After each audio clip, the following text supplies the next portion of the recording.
Hey guys, I'm Nick and welcome back to the channel. Or if you're new here, please don't forget to subscribe. Well, this week I'm talking to you about episode 7 of Lower Decks entitled Much Ado About Boimler. We had Mariner's old classmate from the academy who's done somewhat better than her in her career, it would seem, as she is now captain.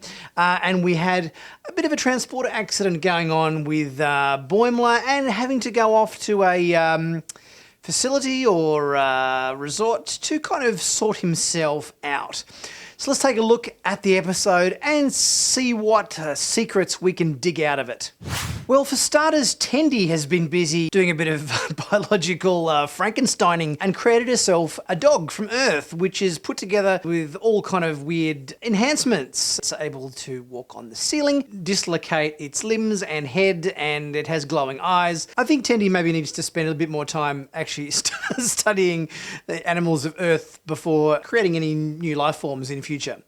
But she's quite proud of herself. Meanwhile, the command crew from the Cerritos are off on a very bland and boring mission to plant some seeds, germinate some seeds on some planet. So Shax and Freeman and Ransom are off in sort of black ninja pajamas to plant seeds on some world somewhere. So that sounds really important mission for them to do. But anyway, the Cerritos has a new transfer of command.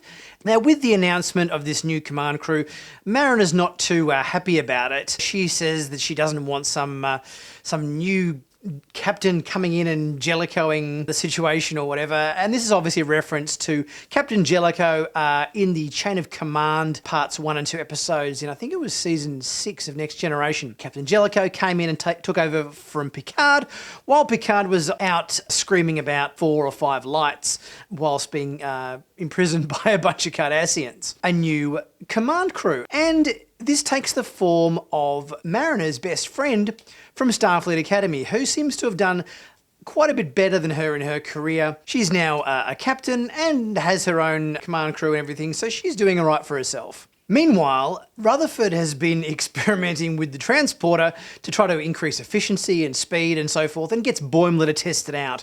Unfortunately, he hasn't quite ironed out the kinks in it, and he's managed to put Boimler out of phase, and he's not quite fully materialized. He's sending out a very high-pitched sort of squealing tone that is really highly irritating, and Boimler is completely freaking out because the visiting captain and the visiting crew is about to arrive. Now, in terms of Ramsey's visiting crew, she's got a Trill, she's got a Vulcan, and I think this might be the first time we've seen this particular race in the Prime timeline. I think is the Tactical Security Officer. There was a character in Star Trek Beyond called Jailer, and I'm pretty sure that this guy is the same race as her. I don't think her species was ever given a name. He looks very, very similar to this Jailer character from Star Trek Beyond. So I think this is the first time we've seen a Star Trek race introduced in the Kelvin timeline, which has now made its way into the Prime timeline. So that's kind of an interesting addition. Meanwhile, Boimler's still out of phase, and after a checkup with Dr. T'Ana, it's agreed that he has to go off to Division 14, which is a sort of a secret Federation division for unsolvable space illnesses and sort of science mysteries. So he's a bit worried about how that's going to pan out. And this facility is otherwise known as the Farm. It all sounds like a very sort of a lavish kind of health retreat. But as Boimler is going to find out, maybe it's not quite what he had in mind. And seeing as how Tendi's dog hasn't quite turned out right, and his head is turning inside out and eyeballs are flying away like bats, and it's doing all sorts of weird things, Tendi's going to tag along to get her dog sorted out at the same time as Boimler gets his transporter out of phase issue corrected. Meanwhile, Ramsey is having a bit of a chat with Mariner, just catching up on things with the new crew on the Cerritos, and it seems like that Ramsey has a somewhat different opinion of Mariner than maybe how she's turned out. Obviously, these guys went through the academy together, and their ranks are vastly different.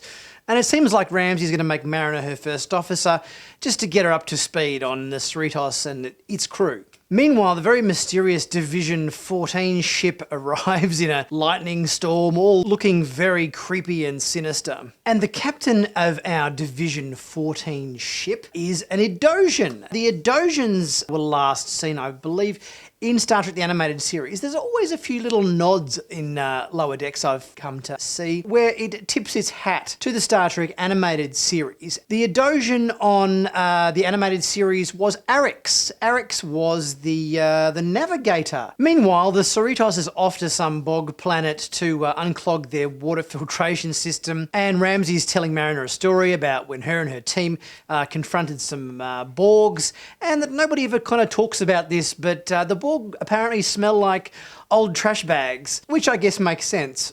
Mariner tells a story about a time where her and Ramsey stole Professor Rubichik's car or whatever. Now, this Professor Saul Rubichik, I'm guessing, is a reference to an actor, Saul Rubinek, who played Kivas Fajo in the Next Generation episode, The Most Toys. A nice little reference to that actor, I think. So Ramsey, Mariner and team are on this bog planet trying to unclog the water filtration system, this race that kind of looks like axolotls, and Mariner's left the tricorders behind and it all kind of goes wrong and they spring a leak, and Ramsey and her team are kind of getting to learn that maybe Mariner is just a little bit of a screw up. Now, back on the Division 14 ship, Tendi and Boimler are now meeting some of the other patients on board this ship who are on their way to this farm where they're meant to be correcting all their transporter accidents and weird anomalies and all that sort of thing. And their main leader is a guy where his body is half accelerated aging and half de-aging. So he's kind of like a half old person, young person, all kind of split into one, which is kind of a bit of a weird freak show. One thing I do appreciate in this episode is we're finally getting to see the team up of the other cast members. So in this episode, we've got Boimler teaming up with Tendi. It's good to see that, they're mixing it up a little bit and having Boimler interact with Tendi and so forth, rather than it just being the Mariner and Boimler show all the time. Now, one of the creatures on board the ship here, who's named Anthony, looks like a big salamander, which is a reference to the Voyager episode Threshold, where I think Tom Paris tried to break the Warp 10 barrier and something goes crazily wrong, and him and Janeway kind of end up evolving into these weird kind of salamander creatures that look very much like Anthony here. So this is a nice little tip of the hat and reference to that Voyager episode. We've also got another crewman here in a wheelchair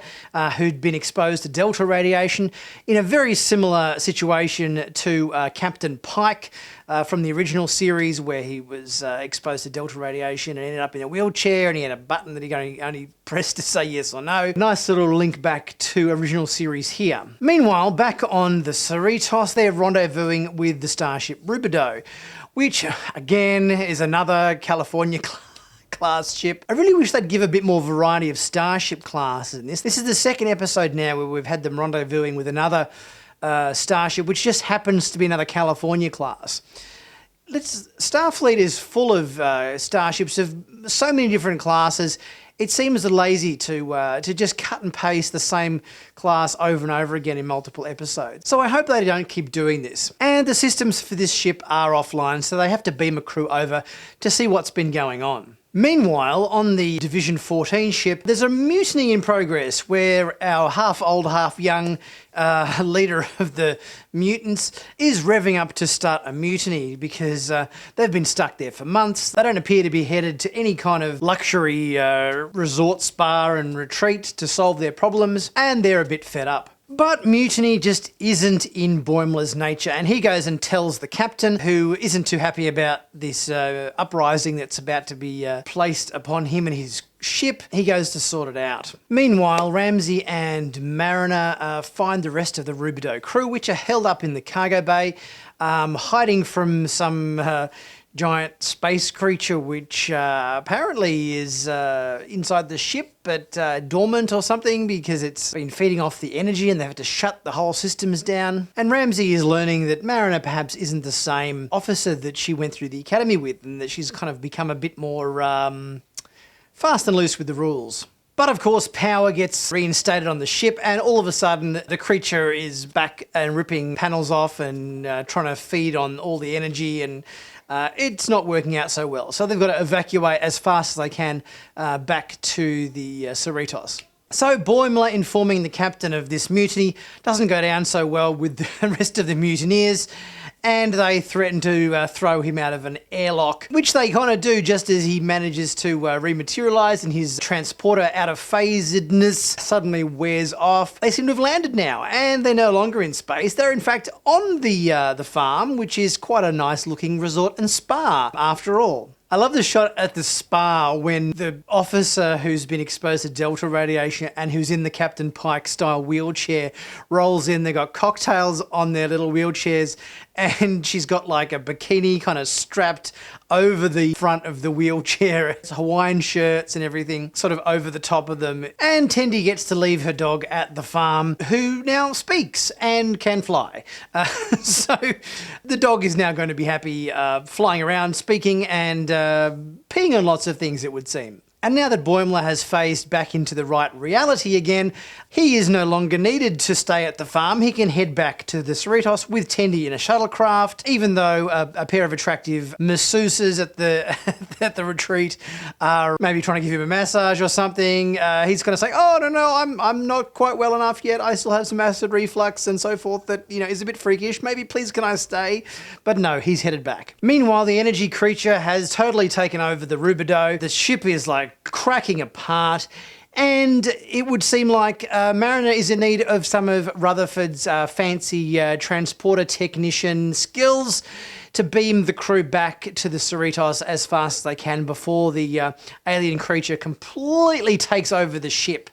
So it seems like even though Rutherford's transporter skills maybe aren't the best, they're good enough to get the crew out of this sticky situation. And as the alien entity bursts through and ends up destroying the Rubidoux, we see that it's much a similar kind of creature to the encounter at Farpoint aliens that had taken over that colony in that very first episode of Next Generation. So it seems like these space-dwelling creatures like an encounter at Farpoint are all over the place in the galaxy. And Ramsey has an open offer with Mariner that ever she wants to join her on her ship and be part of her crew, that she can rank up and come and help her old Starfleet Academy friend out. Mariner declines and says she's just got to sort herself out on the Cerritos first. I enjoyed this episode. It had a few good little in-jokes and references to past original series, animated series, Voyager episodes and so forth. Wasn't the funniest episode. I don't think there was any huge kind of laugh out loud moments in this one, but the story was interesting. And it was good to see Boimler pairing up with one of the other lower deckers apart from Mariner in this episode to give us a bit of variety in the cast members here. But what did you guys think? Did you like this episode? Did you think it was a good one? How did you think it ranked amongst the Lower Decks episodes so far? Let me know your thoughts in the comments section. Don't forget to like, to share, to subscribe, and check out my merchandise at my merchandise page, link in the description below. And I'll catch you guys next time.